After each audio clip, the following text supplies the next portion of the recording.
but sleep is key. You win by sleeping. And that was one of our mottos during that time and all times. When we're out on the road doing lives, it's like we're going from one city to the next, and we're podcasting and we're doing AMAs and we're busy and we're talking all day and go. Like we're sleeping and we don't drink and we're serious. We're like professional athletes, right?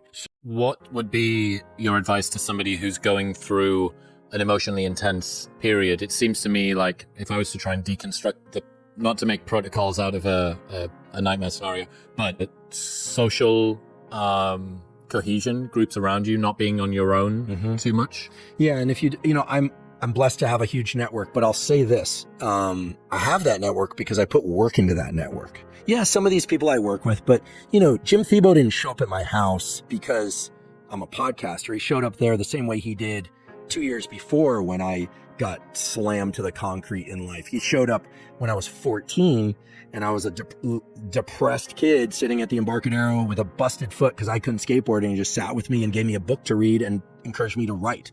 I took what Jim did for me and did it for other people. So I like to think perhaps it was God kind of returning the energy, returning the favor. You build your support system in good times.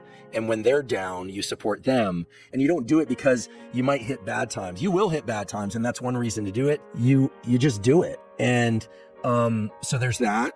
So if you're up, build your support network. Doesn't have to be huge, but make it strong. Make it strong by doing the right things, setting examples. And, if it's medium, fine. If it's huge, fine. I definitely use tools, right? The physiological side works to limit stress. Get sleep. I didn't rely on pharmacology to get sleep. I know some people need to. I just didn't want to go that route. Once, months earlier, I took it was prescribed to me. I took a half Xanax to try and sleep, and the sleep I got felt like crap. I woke up, I was like, I'm not doing that again. I use breathing tools. I use NSDR. I use some supplementation to sleep. But sleep is key. You win by sleeping. And that was one of our mottos during that time and all times.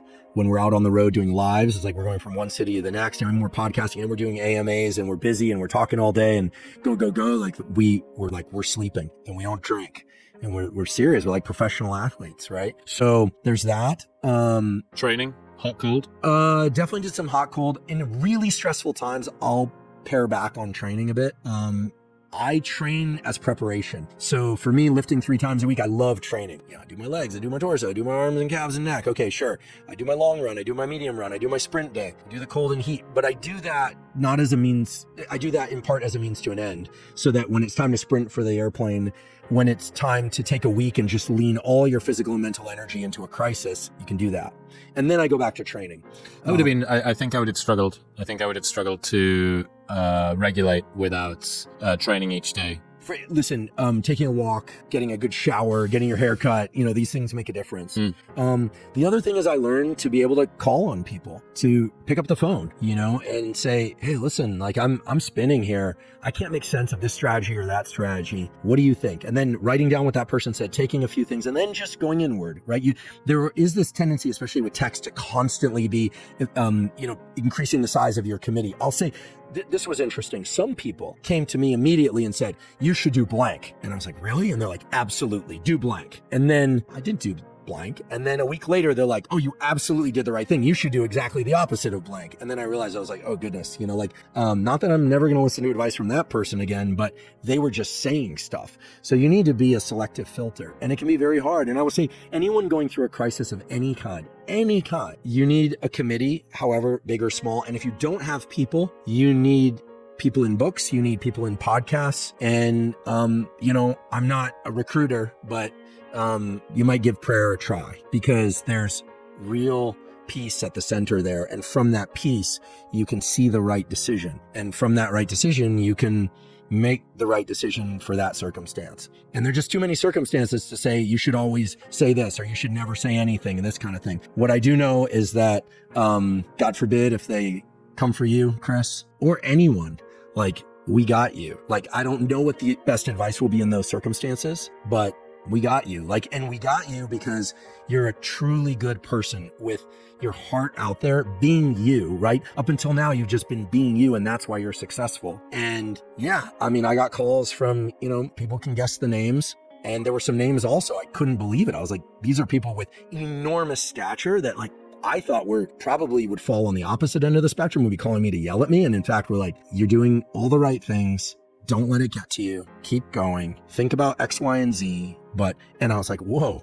So what you will find in hard times like those, God willing, they won't happen to you, is that you'll find your inner resolve. The world will come to you and show you who your real friends are, who your real supporters are. And I wasn't counting off who stuck their neck out for me and who wasn't. It was beautiful to see people who did. And the ones who didn't, I get it. Like, they have their own incentives. They needed to do whatever it is they needed to do. I think I regretted not messaging you that day. And the reason that I didn't was it's kind of like when it's somebody's birthday and you think, fuck, does he really need an additional thing? So I texted Rob instead. Like, Rob can be the filter and for he passed it to me. And thank you. And listen, it's also a felt thing. And you raise a very important point that goes, and I hope people hearing this can understand that the reason to have this discussion is not about me. It's that we all are going to go through these sorts of things at different scales and in different contexts. Is that, it's like when somebody dies, everyone's like, my condolences, so sorry, so sorry. The time to reach out to them is also afterwards. And, again, call me non-scientific, fine. I have enough science under my belt and to be totally confident in what I'm about to say, which is like last night in my prayers, I prayed for somebody who had posted something about losing their mom. I actually didn't know his mom, but I just it came to me. I was like, we all flooded in their condolences, thoughts and prayers, but he's probably hurting like crazy right now. And so you pray for that person. Now you say, well, how does that prayer impact them? I don't know, but I believe in that. And you reach out to somebody by text, just checking in. And this is the beauty of what you do. And it's the beauty of what podcasters do in general, which is you're creating things in perpetuity. The AI is going to be trained on these conversations. Your great grandchildren will be able to glean knowledge from things that you've shared. And I think that putting that out into the world in a way that other people can benefit from is nothing short of spectacular.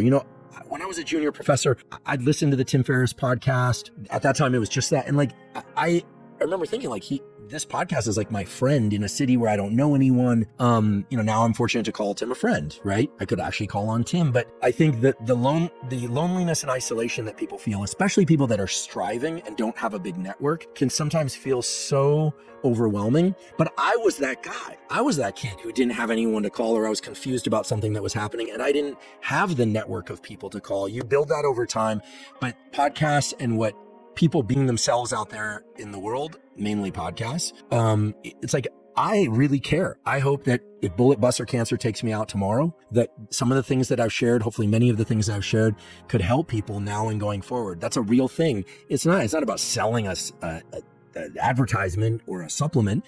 Like, that's incidental. It's about the material. So within me, I feel immense gratitude. I wouldn't change the experience of the last year for anything. I don't want to experience it, for its own sake. But what it brought me was huge gifts. And yeah, it grew us like crazy. But if I could have done it a different way, I would. But, God served up this meal just the way he did,